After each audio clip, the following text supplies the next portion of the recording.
Stand up, Florence. What do you mean my hospital is disgraceful? I'm doing my best for these soldiers. All your nurses are drunk. Excuse me, my nurses are not drunk. They may be a little wobbly on their feet, it's because they are tired. No, it isn't, they are drunk.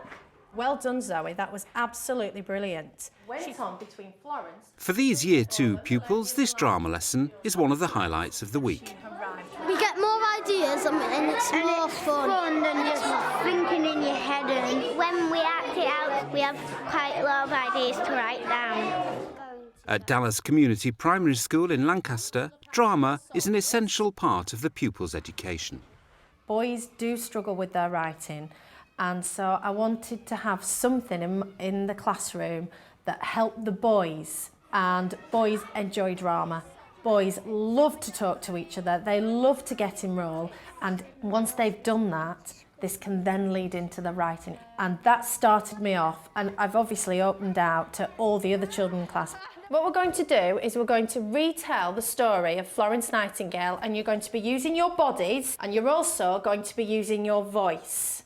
What I want you to be doing is really thinking about what that character is going to be saying, what the character's facial expression is going to be like. Florence Nightingale topic is stretched over a 6-week block. We're just about in the middle at the moment.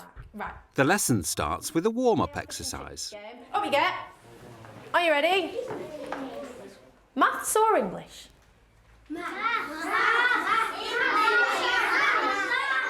Warm-up games are really important because you can't just move into, right, we're going to recreate the role of Florence Nightingale, off you go. You need to set them up to get the children thinking, what do I need to do, where do I need to go, talking to each other. Do we need to scream at each other? No. Right, that's what we're doing. We need to think about our communication. I'm glad we've had this warm-up game because the communication I'm talking about in our drama lesson is not shouting at each other. So we'll have one more go and we will really think about communication. Blue school jumper, green school jumper.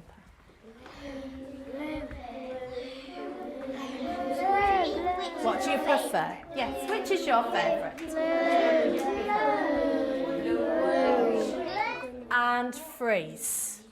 Right, that was so much better. I think drama has the potential to actually bring out within children particular aptitudes that you never saw before. And I think you can be scared and think, I'm not sure how children are going to relate to this, but I think it's very important in drama that we set clear parameters from the start. So it's really important before we start to set the scene.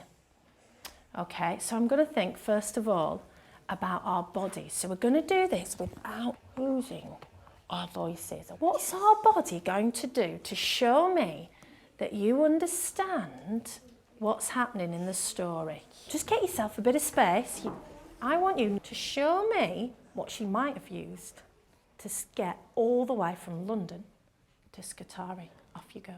I think it's important that the children learn about the facts in history before they can begin to reenact any roles. The children need to have a really good understanding of who Florence was and what she did before that they can recreate the role of being Florence. I would like you to think about her coming across the sea. What form of transport and what was she doing? You don't just need to be the vehicle. You can be whatever, set the scene. Use your bodies.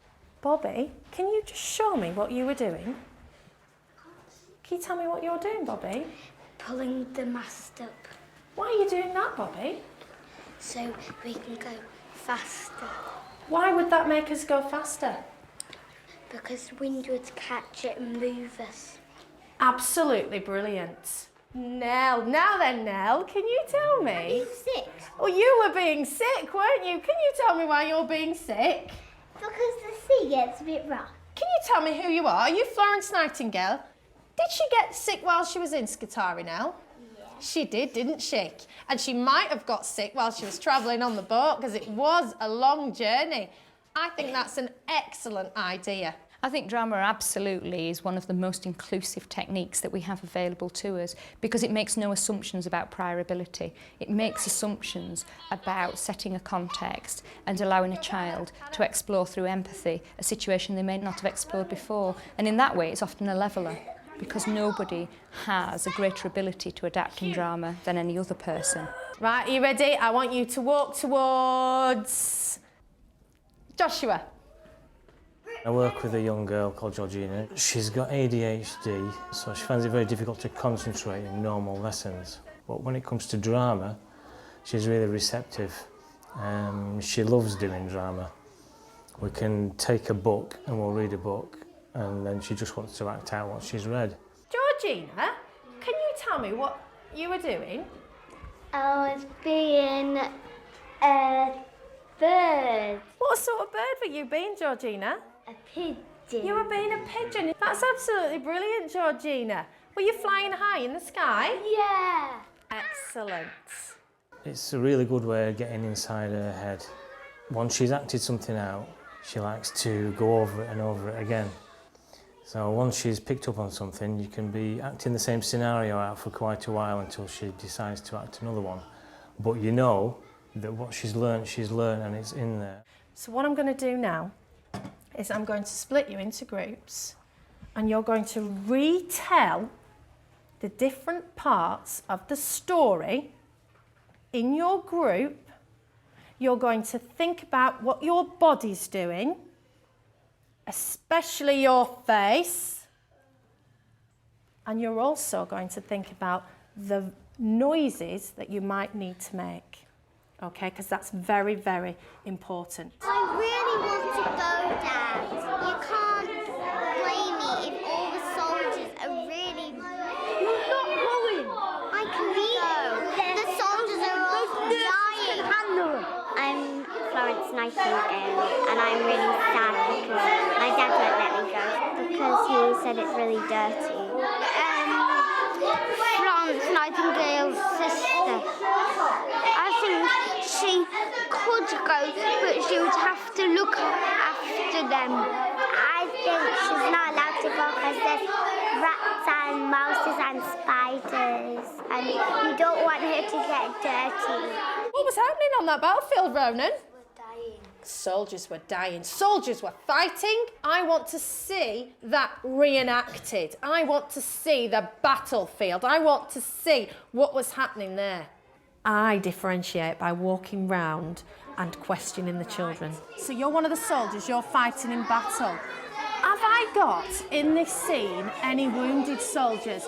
Do you maybe want to think about maybe one of you reenacting a wounded soldier, and how would you get him off that battlefield? Can we think about that as well? Thank you very much, sir. It's good to be in a team because we speak to each other and we all get ideas. I got an idea to lie against the wall and you got an idea to lie on people. So we worked as a team. Can we all just turn your head and look at this group here?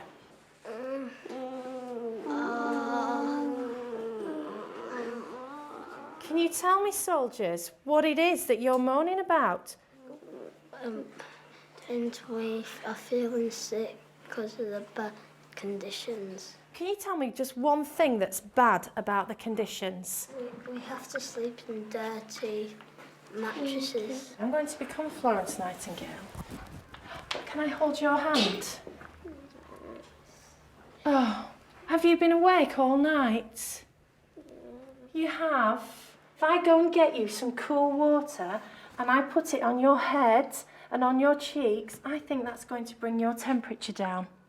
And I'm going to go and do that for you, and maybe you can get some sleep.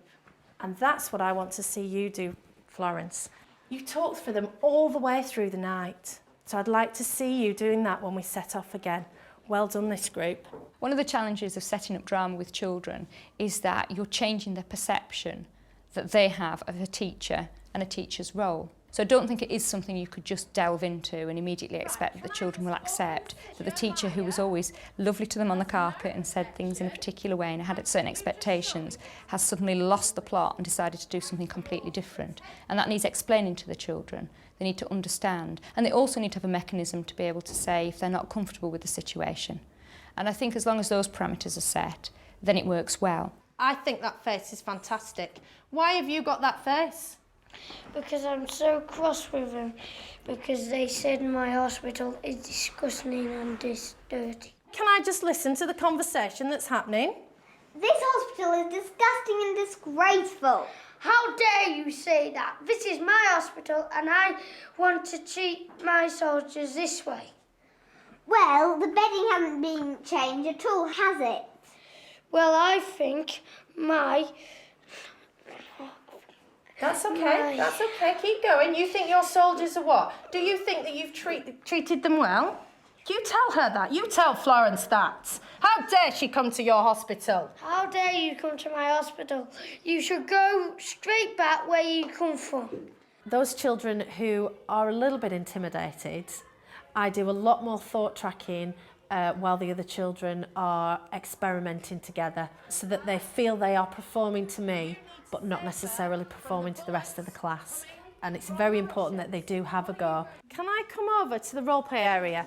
And what I'd like you to do is to just come and see what's happening in the role play area. Contained within the classroom is a role play area designed to extend the learning of all children.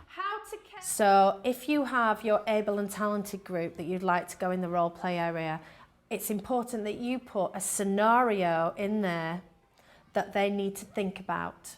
You need to start their learning off and they will take it further. And also for those children who find it very difficult to communicate with each other, then they need to be able to dress up. They need to have more props. I'm going to melt you, please, Sam. Can you tell me who you are? I'm the dirty nurse. You're one of the dirty nurses? Do you think you're helping the soldier with your dirty hands and your dirty bandages? Do you think that's helping them? You do you? Having a role play area in the classroom has had a dramatic effect on the children. It's encouraged them to write better stories. It's encouraged them to play in role with their critical friends. Put your hand up if you think that acting out the story and actually being in role has helped you understand what actually happened. Put your hand down. I was evaluating all the way through the lesson, talking to the children, not necessarily as a whole group, but evaluating what they were doing all the way through. And then at the end, it's important to show them what the next step's going to be. Why have we done this? And where are we going next? And I think that the next part of our learning journey might be that if we change roles and we try something else, I think that might help us to get a full understanding of the story. I can entirely see why teachers would say, why drama, very full packed curriculum. What I would say is problem solving also isn't a subject on the curriculum, and yet it's a vital life skill through which children can learn in so many other subject disciplines, and I think drama occupies exactly that same role.